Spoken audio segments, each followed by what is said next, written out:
Somebody like me cannot wake up and say, I don't want to serve God. When my father said 2 years before I was born, he has already seen my name. And he has been praying before I was born. When my mother said she was pregnant with me and got born again and had the encounter, she put hand on the womb and prayed till the pregnancy finished. And then you wake up by age 18 and say, I don't want to serve God. It's not possible.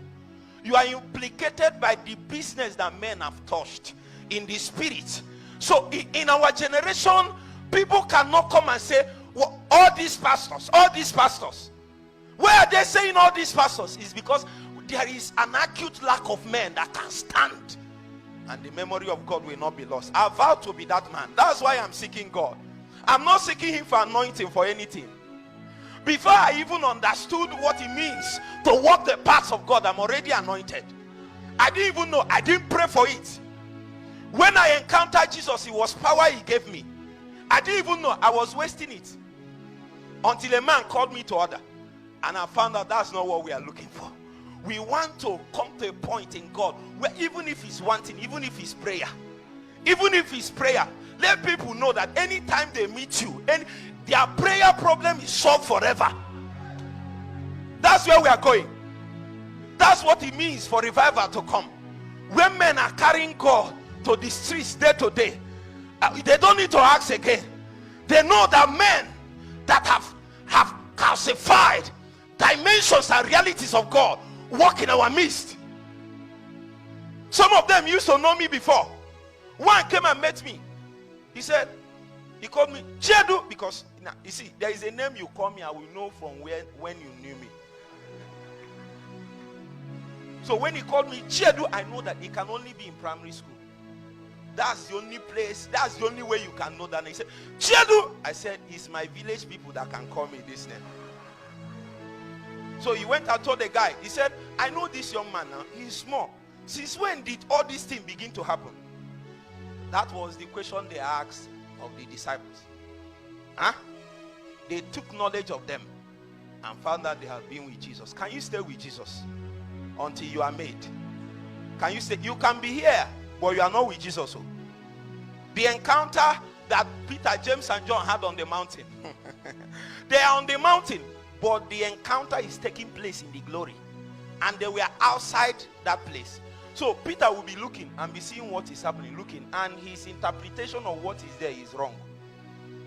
Because even though they are on the mountain, transformation is inside the glory. So it is good that you came to the mountain, but there is need for transformation. So you have to upgrade yourself in the place in the spirit where the things God is releasing will become yours, and you tarry there. You don't need to sleep. All this eating you have been eating, what has it benefited you? Anytime you carry food again, ask the food, what are you contributing to my life?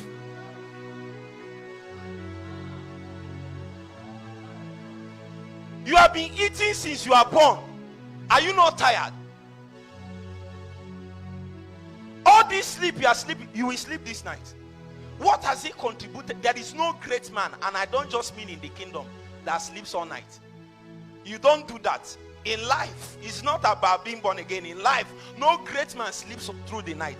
You are not serious. You are not with born. You don't know the worth of what is handed over to you. I see many meetings. Many great men of God, apostles, will come and stand here and release things. And people will fall. I will ask me, does these people know what is being given to them? I have a body. See, don't look at people and think they are lucky. No, they took advantage of what was handed over to them. And I don't care whether you had the opportunity to stand on the stage or not. That is not the important thing. Whatever you are doing, be doing. I was an usher for 6 years. It was from an usher that I became a pastor. From an usher. And our usher those days, we wash toilets, count money, do protocol, do sanctuary work at the same time. So I don't know the kind of ushering work that one is. So sometimes we'll be having programs like this and people will mess up the toilet and things will be happening. Choir will be singing and all that, and I will go to the toilet and be tonguing and be washing it. My life can't end like this. My life can't end.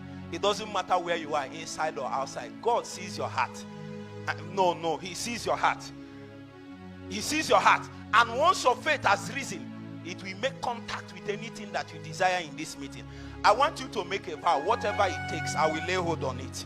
I will lay hold on it. Can you just join me and pray for just 1 minute? Tell God, I will lay hold on it. I will lay hold on it. I'm trusting God for 20 people that in the course of this meeting, God will lay hold on them. And then when God has held us, pastors, then a generation has been won over for God. That's how God wins a generation. God wins a generation when he wins a man. Can you pray for 1 minute? Just pray in the spirit. Simante Karia. Parante Kogreda Bahayata.